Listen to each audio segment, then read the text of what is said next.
어르신들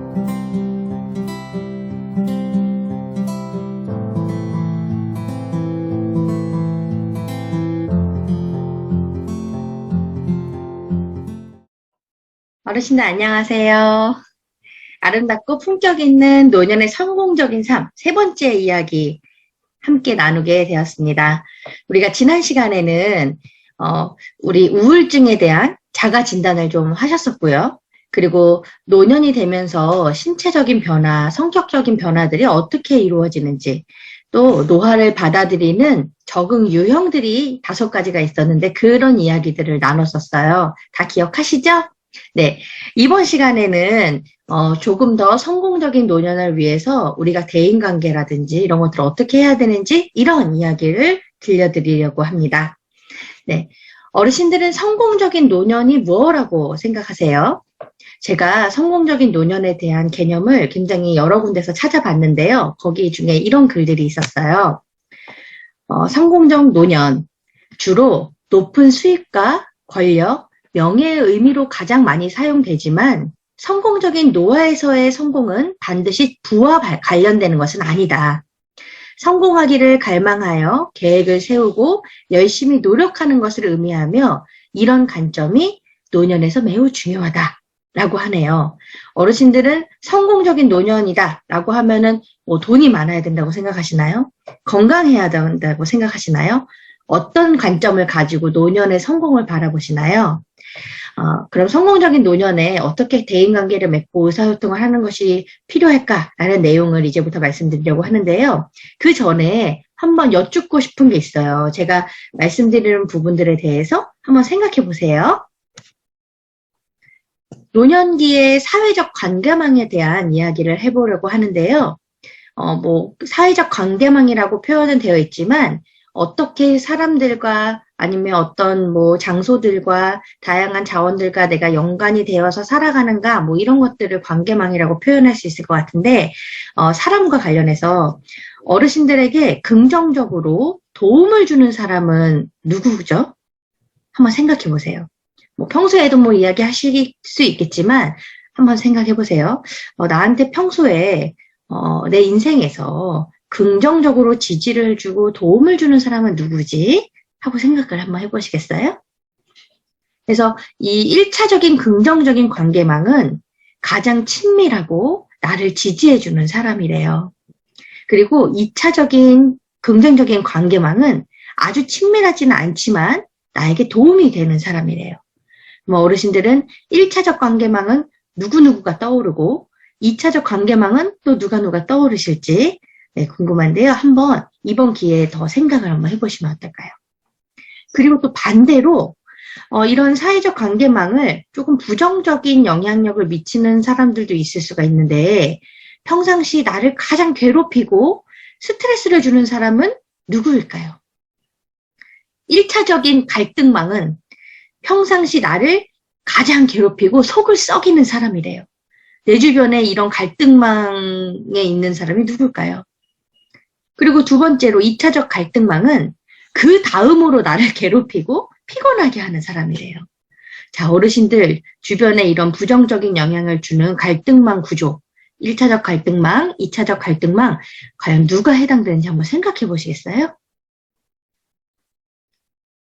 네, 평소에도 우리 관계 속에서 이 사람이 이렇다 저 사람이 저렇다 이런 얘기들을 하실 수가 있는데 이렇게 조금 이런 기회로 이렇게 떠올려 보시는 것도 한번 공부가 되실 수 있을 것 같아요. 그래. 이 사람이 나를 지지해줬었지, 도와줬었지. 그래. 이 사람이 나를 그렇게 속을 썩여. 라는 것들을 한번 생각해 보실 수 있을 것 같아요. 자, 그럼 성공적인 노년을 위한 3가지 방법. 무엇일까요? 첫 번째는 질병 피해가기래요. 그리고 두 번째는 높은 수준의 정신적, 신체적 능력을 유지하는 거라고 해요. 그리고 세 번째는 적극적인 인생 참여라고 하는데요. 조금 더 깊숙이 이 내용들에 대해서 다루어 보겠습니다. 먼저 첫 번째로 성공적 노년을 위해서 질병 피해가기를 해야 된대요. 아니, 병이 내 맘대로 오는 것도 아닌데 어떻게 질병을 피해가냐 라는 말씀을 하시겠지만 잘 생각해 보세요.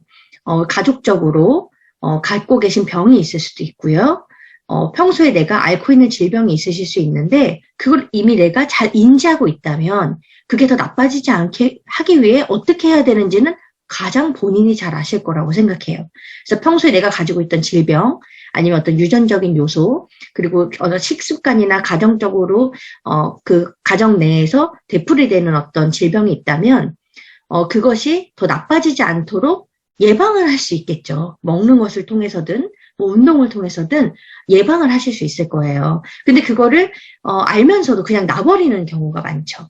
나쁜 걸 알지만서도 먹기도 하고 운동해야 된다는 걸 알지만서도 하기 싫어서 귀찮아서 그냥 두시는데 알고도 막지 못하는 것은 본인 책임이잖아요. 그러니까 나의 질병에 대해서 어떤 그 원인부터 지금 현재 상황을 잘 고려하시고 이걸 어떻게 내가 더 나빠지지 않게 하지? 아니면 더 좋게 만들지? 라는 고민을 하시면 좋겠다는 생각이 들어요. 그러면 더 큰 질병은 피해 가실 수가 있죠. 또 두 번째로 요즘은 건강검진을 의무적으로 받으셔야 되잖아요. 건강검진을 통해서 발생하는 질병들이나 특히 뭐 암이나 이런 것들은 그 국가건강검진으로 발견했을 때에는 비용이라든지 이런 과정도 훨씬 더 유리하게 이렇게 적용이 되실 수 있는 걸로 알고 있는데요. 건강검진을 통해서 내 몸의 상태, 질병의 상태를 계속해서 체크하시는 부분, 그런 부분이 필요할 수 있겠죠. 그래서 평소에 있는 질병과 생길지 모르는 질병들에 대해서 예방해 나가는 것, 그리고 무엇보다 나의 생활 습관을 바꾼다든지 좋은 방향으로, 그리고 필요한 운동을 한다는 것, 그런 것들을 통해서 질병을 피해 가실 수 있을 거라고 생각합니다. 자, 두 번째로는 높은 수준의 정신적, 신체적 능력을 유지해야 한대요. 자, 그러면 신체적 능력과 정신적 능력, 어떻게 유지를 하냐? 가용한 능력, 내가 지금 쓸 수 있는 능력은 계속 활용을 하셔야죠. 쓰셔야죠. 내가 예전에는 가지고 있었던 능력이지만 쓰지 않고 있으면 계속 도태되기 나름인데 이것을 계속해서 반복적으로 하기 위해서 노력하고 실제로 생활 속에서 하신다면 이 신체적인 활동이 나이가 들면 다 나빠진다고 생각을 하실 수 있는데 그렇지 않대요. 신체적인 활동을 계속 꾸준히 하면 수행하는 능력이 나아지고요. 건강이나 기억력도 나이가 들면 안 좋아진다라고 생각하시지만 계속해서 훈련하시고 노력하시면 다시 충분히 좋아질 수 있다고 합니다.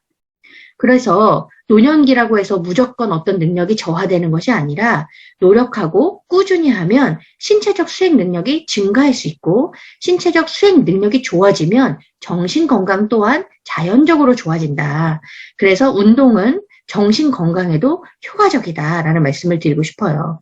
TV에 보시면 뭐 70대, 80대 어르신이 운동을 하고 막 근육질 몸매를 자랑하시잖아요. 근데 그분이 그게 공짜로 된 게 아니죠.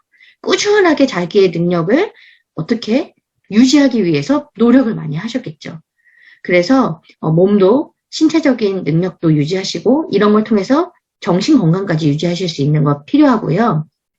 한 번의 예방이 100번의 치료보다 낫습니다. 이런 진리는 저보다 더 잘 알고 계시죠? 그래서 실천하실 수 있었으면 좋겠다는 생각이 들어요. 그리고 세 번째로 성공적 노년을 보내기 위해서는 적극적인 인생 참여가 필요하다고 합니다. 사람들과의 관계, 그리고 생산적인 활동을 통해서 적극적으로 내 인생을 사는 데까지 적극적으로 관여하면서 사는 거죠.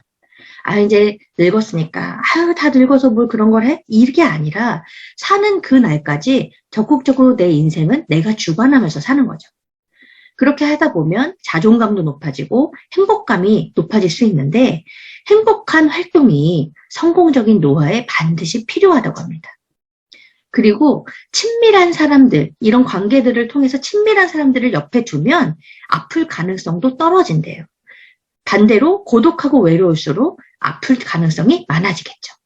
그리고 일하는 사람이 노는 사람보다 14년이나 더 장수한다는 결과도 있대요.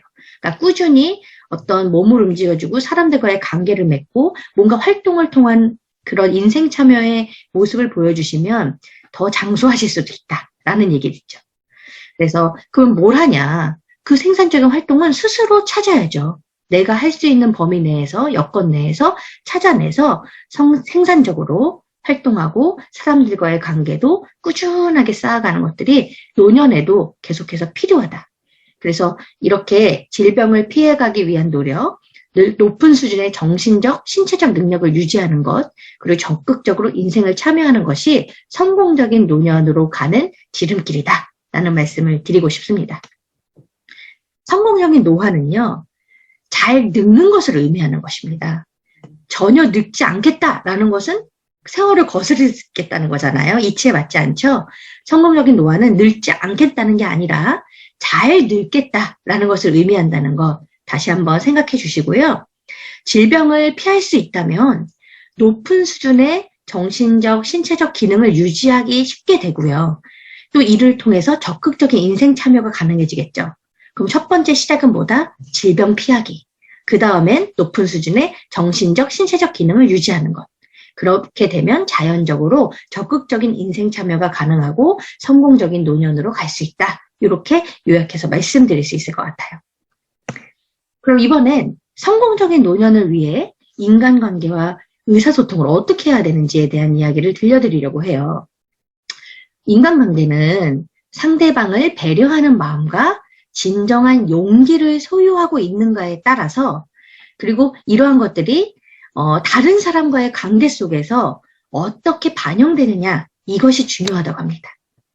그러려면 우리가 관계를 할 때는 서로 상호작용을 하는 거잖아요. 나 혼자만 살거나 나 혼자만 이야기하거나 나 혼자만 활동하는 것이 아니라 함께 인간관계를 통해서 하는데, 그때 그러면 서로 도움이 되어야, 상호 이익이 되어야 좋은 관계를 유지할 수 있죠. 너도 좋고 나도 좋고, 이걸 윈윈한다. 윈이 영어로 이긴다라는 뜻인데, 너도 이기고 나도 이기는 관계, 너도 좋고 나도 좋은 관계, 이런 관계들을 맺어가야 인간관계가 원활할 수 있을 건데요. 그러면 이렇게 서로 도움이 되는 윈윈 관계를 만들려면 우리는 어떻게 해야 될까요? 첫 번째는 서로의 이익을 추구해야 된대요. 그러니까 나한테 피해가 되거나 도움이 되지 않는 그런 사람들과의 관계는 그렇게 유익하지 않다고 느끼는 거죠. 어르신들도 그러시죠. 그리고 두 번째는 인생이라는 것이 경쟁의 장이 아니라 협력의 장이다. 너가 더 잘 사니 내가 더 잘 사니 뭐 이런 문제가 아니라 서로가 더 잘 살기 위한 그런 마음을 가지고 있어야 서로 윈윈할 수 있다라는 거고요. 세 번째로 삶을 나누어 가질 수 있는 여유가 있어야 된대요. 그래야 궁핍하거나 너무 피폐하게 나의 삶만을 위해서 사는 것이 아니라 서로의 삶에 관여하면서 서로 더 잘 살기 위한 노력을 할 수 있는 거죠. 마지막으로 삶의 원칙이 권력이나 지위가 아닌 원칙 중심일 때 서로 윈윈할 수 있다고 합니다. 특히 뭐 우리나라 학연, 지연, 혈연 뭐 이런 것들이 있는데 결국 그런 걸로 어떻게 되죠? 그게 건강한 관계는 아니잖아요. 어떤 기준도 있고 원칙도 있고 그런 것들이 통하는 사회가 상식이 통하는 사회인데 우리도 모르게 어떤 관계나 권력이나 삶의 지위나 이런 것들로 사람들과의 관계를 통해서 사실 불편한 관계들을 만들어 가죠. 뭔가 깨끗하지 않고 뭔가 주고받아야 될 것만 같고, 네. 근데 그런 것보다는 어떤 원칙을 중심으로 두고 공과 사도 있고 그런 관계가 있을 때 오히려 길게 봐서는 서로 윈윈하는 관계가 될 수 있다라는 말씀이죠. 그러면 윈윈 관계를 하기 위해서는 어떤 성품을 갖추어야 할까요? 우리 어르신들 지금 충분히 훌륭한 성품을 갖추고 계시겠지만 첫 번째, 언행일치 중요하다고 합니다. 그렇잖아요. 내가 말하는 것과 행동하는 것이 다르면 그 사람을 신뢰할 수 있을까요? 그런 경험들 많으시잖아요. 저희는 맨날 말만 해. 말만 하고 행동을 하지 않아. 입만 살았어. 이런 말씀들도 하시죠. 네, 상호 간에 신뢰감이 형성되려면 내가 내게 내뱉은 말은 행동하는 그런 어떤 신뢰감 있는 모습을 보여주어야 된다고 합니다. 그래야 그런 신뢰감 형성을 통해 서로 윈윈할 수 있는 관계를 만들 수 있다고 해요. 또 자기 표현의 성품이 중요하다고 해요. 자신의 감정과 생각을 좀 자신감 있게 표현할 수 있는 그런 성품이 있어야 서로가 윈윈할 수 있는 관계를 맺는 데 도움이 된다고 해요. 물론 소극적이고 그 성격적으로 드러내지 못하는 부분이 있겠지만 자신이 갖고 있는 감정이나 생각을 자신감 있게 있는 그대로 자기는 이런 사람이니까 나에 대한 표현을 얼마나 잘 할 수 있는가는 다른 사람과의 관계를 맺을 때도 그런 모습들을 제대로 보여줄 수 있기 때문에 윈윈할 수 있다고 합니다. 그리고 마지막으로 수용인데요. 수용하시죠. 받아들이는 거. 다른 사람의 감정과 생각을 경청하고 받아들일 수 있는 공감적인 자세가 필요하대요. 그러니까 수용이라는 게 알겠어 이게 아니고요. 저 사람이 이야기하는 감정과 생각을 열린 마음으로 받아들이고 그리고 그 사람의 이야기에 공감할 수 있는 그런 자세까지 갖추는 것을 수용이라고 한다는 거예요. 그래서 언행일치되고 자기 표현을 자신감 있게 하고 수용을 해서 다른 사람과 어떤 공감적인 관계를 맺는 것. 이런 관계를 맺고 이런 성품을 가질 때 윈윈 할 수 있다. 관계 속에서 이런 말씀을 들려드립니다. 그럼 마지막에 그런 얘기 했죠. 다른 사람들의 감정과 생각을 경청할 수 있어야 된다.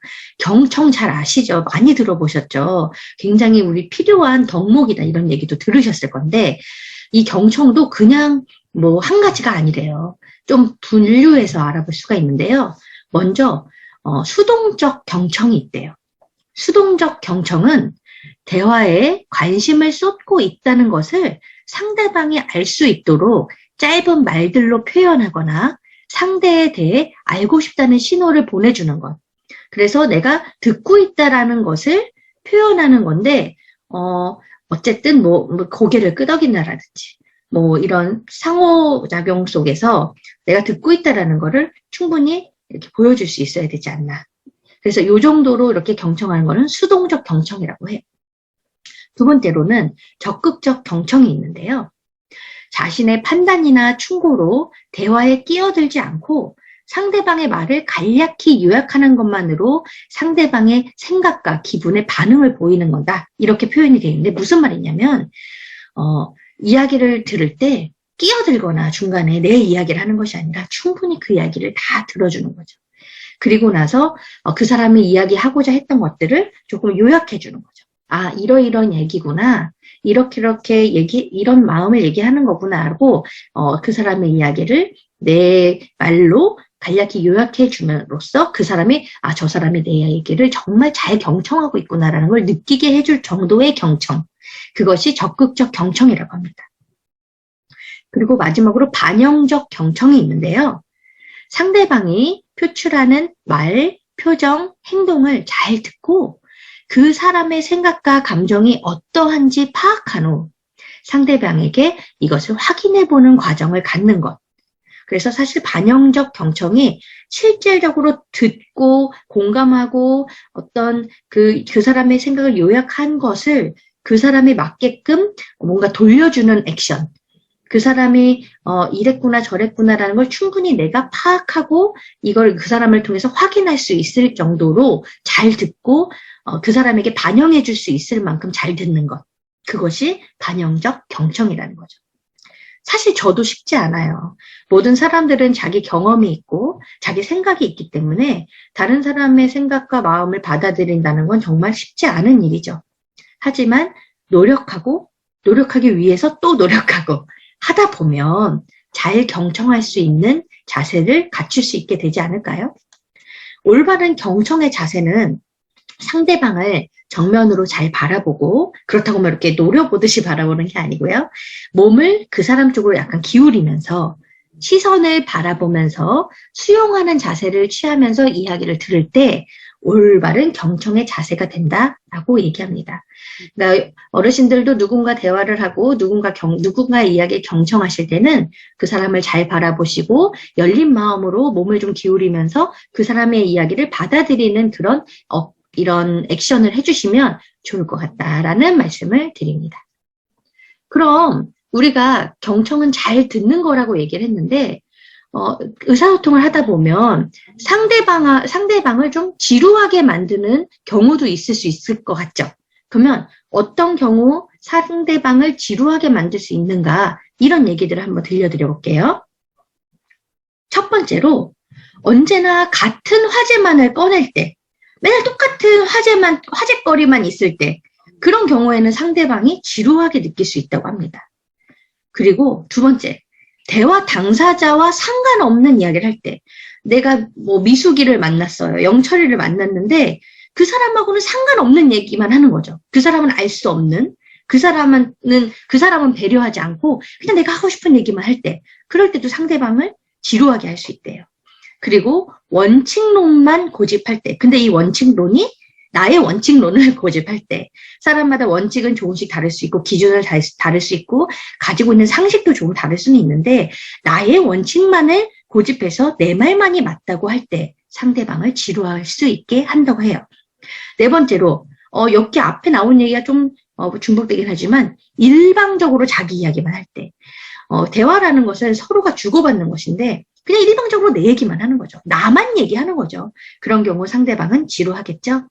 그리고 다섯 번째, 한 말을 자꾸 되풀이할 때, 나 그런 거 같은데 라는 생각 많이들 하시죠. 어르신들 되시면 뭐 한 말 또 한다, 한 말 또 한다 하시는데, 뭐 그런 차원의 것이 아니라, 그 대화 도중에 있어서 이제 그 다음 대화로 나아가야 되는데, 아까 했던 얘기만 계속하면 대화가 이루어지지 않겠죠. 넘어가지 않겠죠. 그럴 때 상대방이 지루해 한대요. 그리고, 이거 참 안 좋은 건데, 상대의 약점을 찌르는 말을 할 때, 우리가 참 좋은 말만 하고 살아도 모자란 이 세상에 꼭 그 사람을 꼭 찔러가지고 마음 불편하게, 기분 나쁘게 하는 경우들 있죠. 그럴 때 상대방은 기분도 언짢고 그 대화가 하기 싫어지겠죠.